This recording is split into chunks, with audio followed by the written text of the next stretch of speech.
Good morning everyone, I am Matthew Christian C. Olarve from Group 4 and my group mates are Anggi, Adam, Syahda, Shane, and Alexandra. For today's topic, we will discuss the different pest control techniques, but before that, we will first discuss what is pest control techniques. Number 1. Definition of pest control. The elimination of pests or the inhibition of their reproduction, development, or migration is known as pest control. The control of pests has a great influence on the world economy.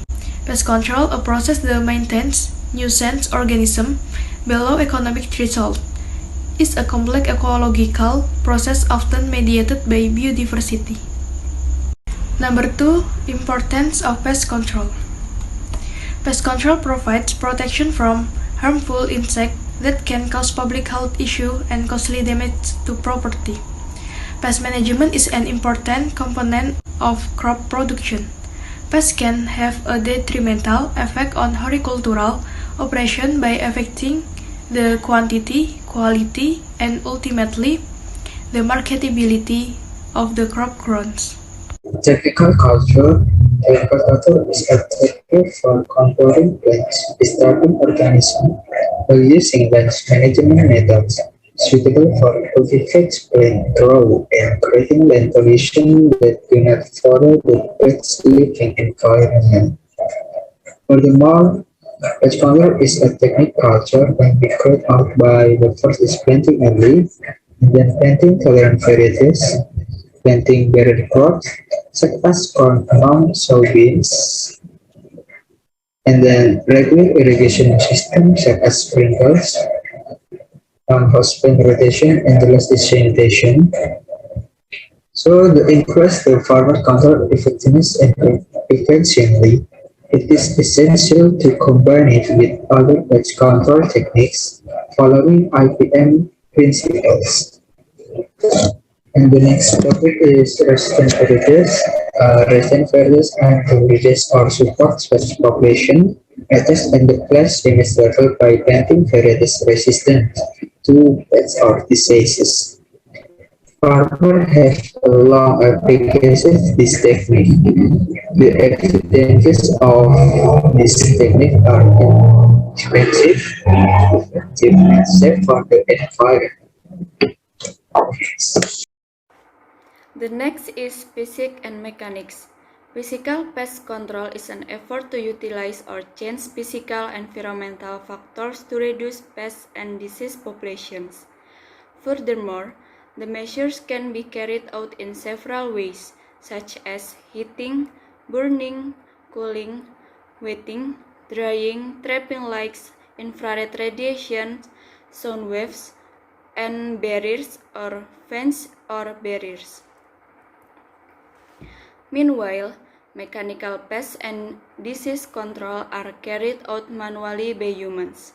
Mechanical control can be done simply and it requires a lot of labor and a long time, low effectiveness and efficiency.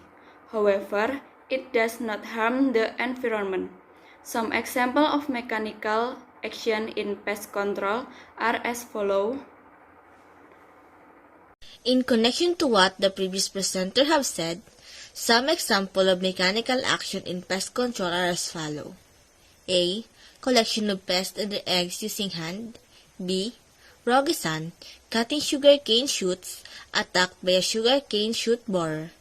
C. Pruning branches, twigs, or other plant parts attacked by pests or diseases. D. Loot is a collection of all fruit when there is a heavy attack on a coffee berry borer. E. Group yokan, hunting for rats in a large area simultaneously. Another technique in pest control is what we call biological. To define it, biological control is a kind of control of pests or diseases by utilizing biological agents or natural enemies such as predators, parasitoids, and pest pathogens. The example of which are as follows. A.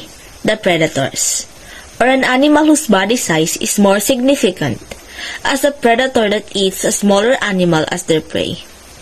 As an example of a biological pest control, In the form of predator, we have using snakes as predators of rat pest or coccinellid beetles as predator of aphids.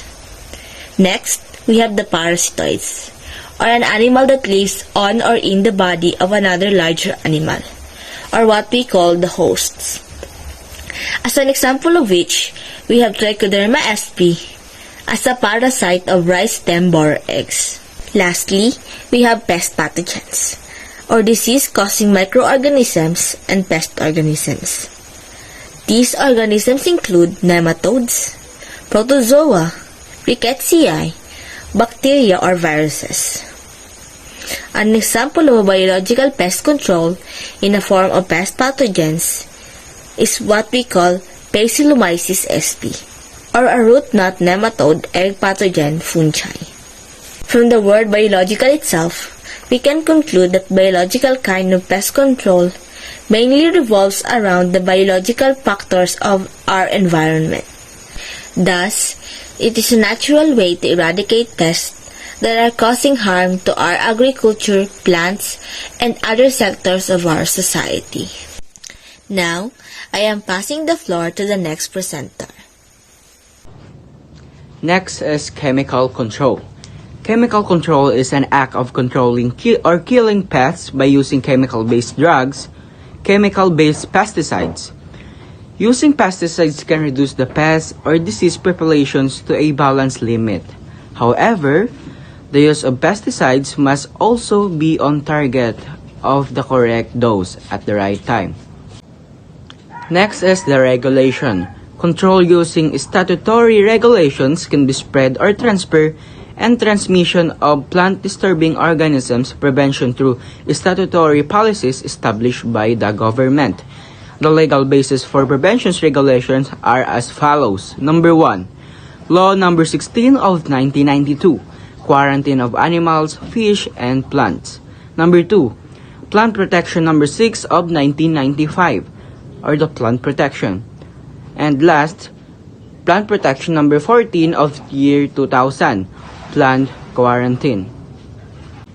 So for the last topic is the IPM, or also known as Integrated Pest Management.